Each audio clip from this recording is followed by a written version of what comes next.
Hey guys, welcome to another Bat Rep. We are back with Strike Zone Wotan. Still playing a little bit of YuJing. Going to be playing some Combined Army and a report coming up for that soon. But the other weekend managed to play against my buddy Jono and his Nomads. I've got them on the list here. Those of you who have an account or want to have a look at the website can actually go to my page. Just click the link on the video description to get to my bat rep. We're going to be having a look at this one here, Cap and Control between YuJing and Nomads, and obviously you can get the spoilers for this bat rep by just reading through what happened and everything. But if you want the lists for this game, you can also click on the army lists here, and it'll just bring them up, and you can have a read through. So this is again my Guija list, which also has Shinobu in it. So we'll see how well it goes. But we're going to play Capture and Control. And in fact, let's get into it. I'm going to bring up my photos, and we'll just go through the gallery as we normally do. So what have we got here? This is the Nomad side. You can see, I'll grab the drawing pen as I love to get. This is the beacon over here. So this is Nomad deployment zone.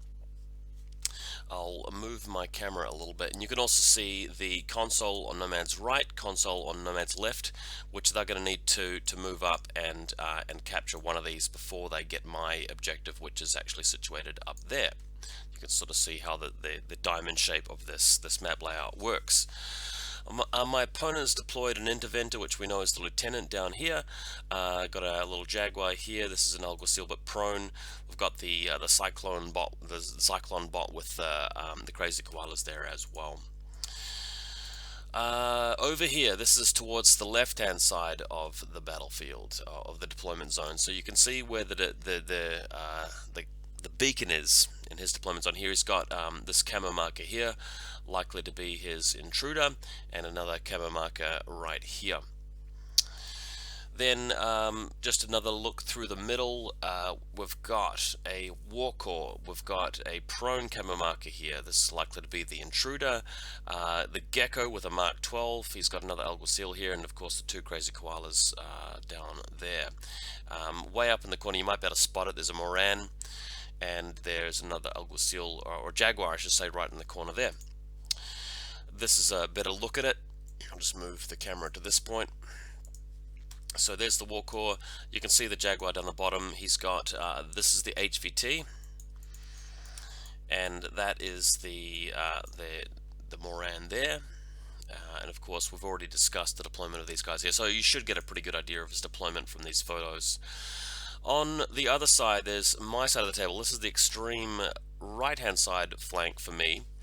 So just going to change pen color because I prefer the orange. We've got Shaolin Monk, we've got Guangxi. This is a forward observing Kaisotsu here. We've got the Rushui at this point here. And then you can see my beacon towards the middle. Then of course the Guangxi control device and the beautiful Guija, and backed up by the Shaolin Monk further over the side there. So next photo. Let's have a look. This is the bottom of the deployment zone, or the middle of it, I should say.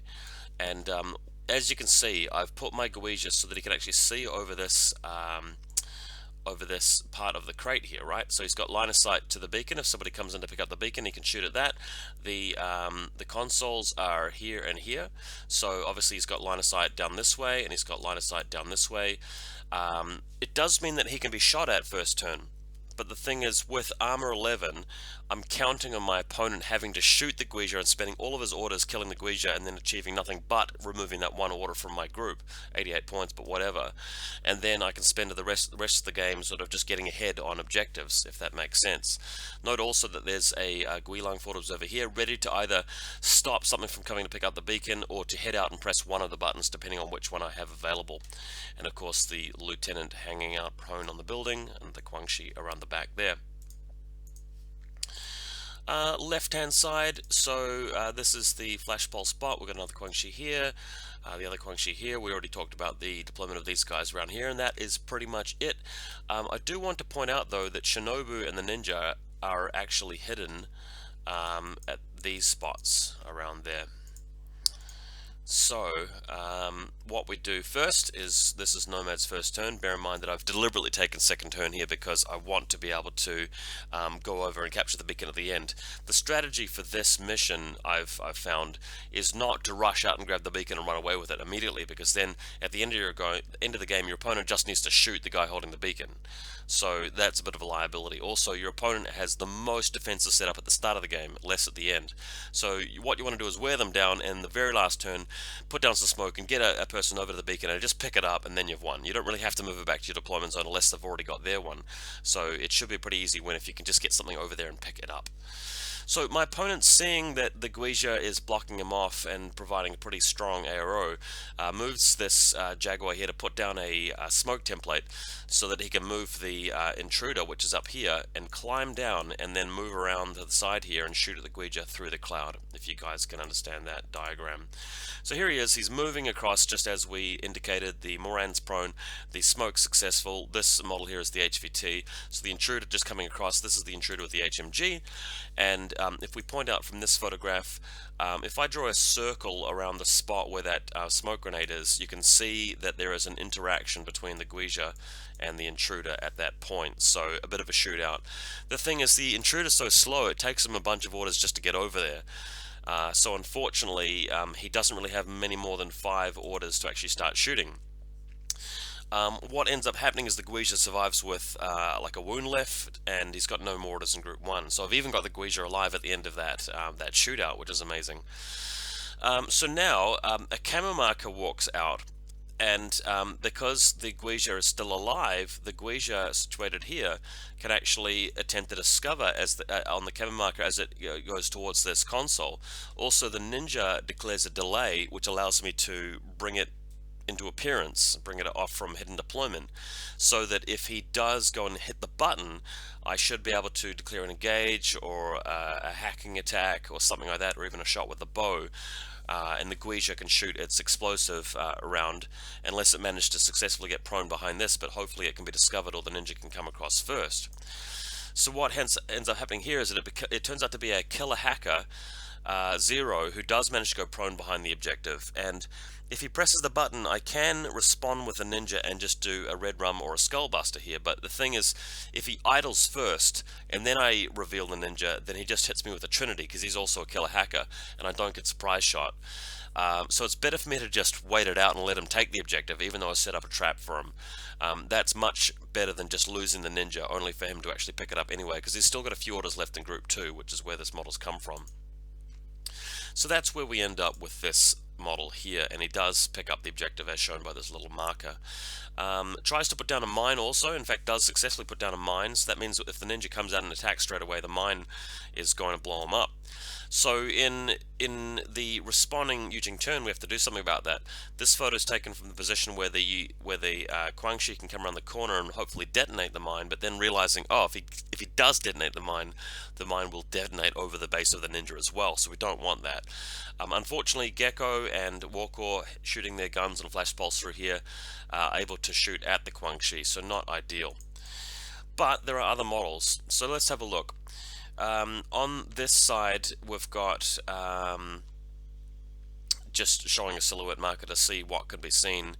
Trying to come through here with, I think it was a Shaolin monk or something else like that, just to get the position. But moving on, coming back to the situation, the Ninja and the mine and the Zero over here, the Shaolin monk has come through around here, trying to avoid the Gecko, of course, and attacking. The Guija moves across and fires at the Gecko, able to push it out of the way. So the Shaolin able to now help to discover the mine, and the Guija able to shoot the mine eventually. A lot of orders expended to do this, but luckily this allows me to move out with the Ninja. So quite crucially, the Ninja now moves into close combat, kills the Zero. Job done on this side of the board. But after the Ninja now moves out, Brando Castro reveals himself here and fires his boarding shotgun at the Ninja. Ninja responds with bow. Nobody dies. So I've got Bran hanging around there, and I don't really want to leave him hanging around there because he may be the one to take the beacon at the end of the game. So I want to actually attack him at this point. So I've got another camo marker, which is Shinobu, right here. Shinobu appears, gets her boarding shotgun out, not a boarding shotgun, her combi rifle out, and fires at Bran, and does manage to eliminate him here. So we've sprung the trap a little bit early, but at least Bran's gone, and I've got a Shinobu on the field. So going back into camo marker here for the ninja, you can see Shinobu in the background. The ninja does have an opportunity here to go over and attack his interventor, which is the lieutenant, and kill her with a killer hacking attack. But the interventor is BTS 9, she's willpower 15, her chances of surviving that are pretty good, and the ninja might actually get hit by something on the way over there, so I just didn't want to go over there with only like 1 or 2 orders to spend at the end of that run, so I've decided to conserve them instead. Elsewhere, I've also decided to conserve the Guija somewhat, so that by moving the Guija over here, it means that the intruder can no longer spend orders attacking it, and it also gives me a little bit of an arrow past this angle here, and I have a chance to use them later. I might even be able to use the Guisha to pick up the beacon at the end of the game too, so that's quite significant. Alright. One other thing that went on during the first YuJing turn is that I used some coordinated orders to reposition models like the Guangxi and the Guija, but I included the Ruishi. So the Ruishi came out from hiding and moved over here, and the plan was to actually continue moving around to kill the intruder just by moving past the HVT. But then I realized that if I do that and I get to about this point here, it's going to be within range of this Moran, which has a repeater and his zone of control is around about here. So if I'd moved the Ruishi out in that fashion, the intruder would have just shut me down and I would have lost the Ruishi. So given that I moved him out, which I shouldn't have done in the first place, I tried to salvage this position just by putting him into suppression fire here so that he can sort of gun his way out at the intruder and ignore his camo, and at least do something with it. So not a terrible position, but I would have rather saved him. So, Nomad's turn 2, we've got a Hellcat trying to land. The Hellcat has got to pass a physical check and also got to beat the face-to-face roll of the Kaisotsu hacker who attempts to hack aircraft. But the Hellcat fails the check and scatters off the table and ends up deploying in the deployment zone instead. So very unlucky. So what the Hellcat now does is it pulls out behind cover, gets a Spitfire out and shoots at the Rishi over here, and the Rishi has to break suppression fire just in case it's more than 24 inches. Turns out to be within 24 inches, this gap here between the Hellcat and the Rishi. But with the Rishi firing 1 dice needing a 12, Hellcat firing 4 dice needing a 12, the Rishi rolls a 12 and gets a crit. So extremely unlucky for our dead Hellcat, unfortunately. So, Interventor over here, able to use Cybermask now to go into impersonating state just to avoid the ninja in the following turn. Gecko now moving out, able to fire at this Guangxi, which moved out over here just to cause some trouble, and murders it with his gun. The Guangxi dodges prone, stays dogged here just in case the Moran decides to move out, just to get a little bit more leverage out of the Guangxi before the end of the turn. Elsewhere, we've got a Jaguar moving out now, so the point of this Jaguar is to come around here and go after Shinobu, who has returned to Camo Marker state. So that is his plan with this guy. So he's moving around, also into line of sight of the ninja as well, so I'm trying to make sure that I do the best to keep Shinobu alive, because she's going to be the card that I play to get the beacon later. Really what I should have done is just climbed on top of the building so that the Jaguar can't reach her as easily. So Jaguar moving forward, discovering, trying the intuitive attack with a chain rifle, eventually it reveals her. He's taking some pistol shots from the Shaolin and the Guangxi from a distance, so here he is back here, and he's just getting shot at by this guy, and of course this guy as he comes past, but surviving, and does, I'm sorry to say it, eventually manage to take out Shinobu, renders her unconscious, moves past to attack the ninja. The ninja does survive though, and the pistol shots eventually get rid of this guy. So, YuJing turn 2, I've now got my Guilang, which has sort of come out from hiding, and he's going to come around here behind the objective and then take it, because I can't take the console that's already been captured by Nomads. So eventually the Guija comes out, it's not the Guija, the Guilang comes out here. The Gecko is trying to discover, but discovers too late, and the Guija is safely behind the marker and is able to press the button. Speaking of Guija, though, Guija now moves back around the cover here and fires long range to try and take out this Gecko who has no cover, strips a wound off him, but the Gecko is able to just move 2 inches, failing guts, behind this block here, which does provide total cover, to luckily avoid the Guija. It might have even been better for me to move out further into the open to prevent him from moving away, but he is shooting back with a Blitzen, which is a problem if he does hit with it, so got to be careful. So the ninja is around here. As you can see, data scan classified, just picking off the data scan from the corpse of the zero killer hacker and succeeds. So if my opponent doesn't pick up a classified by the end of the game and doesn't get my beacon, I'll win just by having the classified there. So it's good to put pressure on with this scenario. Elsewhere, we've got guys just lingering around. We've got the Guilan going back into camo state. We've got Shinobu over here, she's dead. The Guangxi and the Shaolin just waiting around, just trying to defend the beacon against the final Nomad turn. Another Shaolin moves up here just to try and protect against the Moran, which might move out and attack shortly. But then it does become Nomad turn 3, and his plan here is actually to move the Nomad out anyway, the Moran, and fire his boarding shotgun to actually get the impact template hitting the Guilang as well as the Monk. Now, the Guilang does respond with the combi rifle, but it becomes a face-to-face roll against the boarding shotgun hits, which, because they're directed at the Shaolin, if you guys know how impact templates work, the Moran is just +6 to hit against the Shaolin, doesn't care about the chain rifle, and the Guilang fires its combi rifle just needing like 11s, but it's got to beat whatever the shotgun rolls, even though the shotgun is directing its hits against the Shaolin, because the impact template does cause a face-to-face roll. It could be very confusing for new players how this works, but I thought I had a pretty good shot at taking out the Moran here. Turns out the Moran passes the chain rifle armor save, beats the Guilang in the face-to-face roll, and kills both of my guys, wiping them off the face of the table. So that turned out to be rather unlucky. What I should have done, though, was just dodge with the Guilang, or I don't know what I could have done, really. Maybe I should just put him somewhere else, or not even moved the Shaolin in the way. I should have known that he had a boarding shotgun and just moved the Shaolin somewhere else where he couldn't have lined the shot up. Would have been a better play. So what he does now is he's trying to move over closer to this Rushi to complete his classified to even things up. So he comes over here. We've got a coup de grace next to my HVT and removes the bot, the corpse of the bot.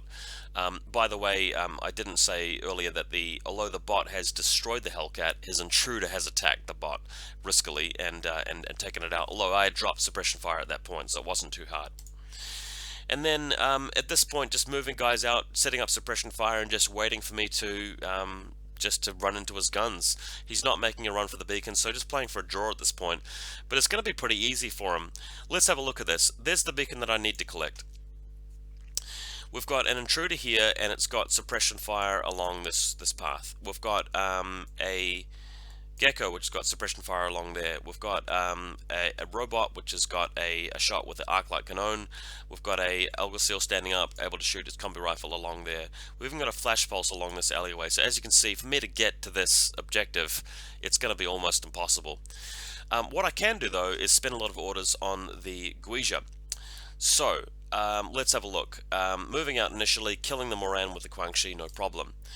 Over here there's another Guangxi just moving out through Impetuous and Dogged, and just trying to clear out some of the arrows, putting a little bit of damage on the Gecko, but I'm not too sure if I managed to get rid of any suppression fire here.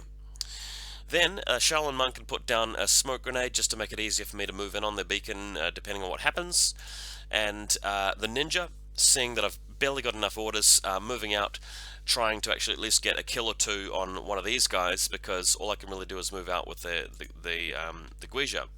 But the problem is, the Guija, in moving forward, has to shoot down some of his enemy units, and the initial face-to-face roll goes against the Gecko, which has got one round left for Blitzen. It's disposable too, so the last round from the Blitzen manages to win the face-to-face roll, which is extremely annoying, and immobilizes him. Just couldn't pass the BTS save, needing, I think, a 9+.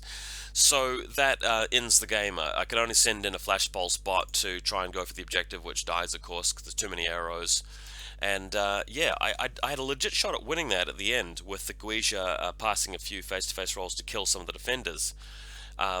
because after he's killed the things that are going to immobilize him, he can walk into it. He does have 2 wounds remaining. Sorry, I said earlier he had 1 wound remaining. He's got 2 wounds remaining. So he might have just been able to tank the intruder shots and pick up the beacon that way. So that would have been pretty cool. But it's a draw. So check out my bat rep page, guys. If you want to, feel free to leave a like a comment or a commendation or a rating, hopefully all of the above, and keep following me, because I'm going to have some more bat reps coming out, not just for YuJing but also for the combined army. See you soon.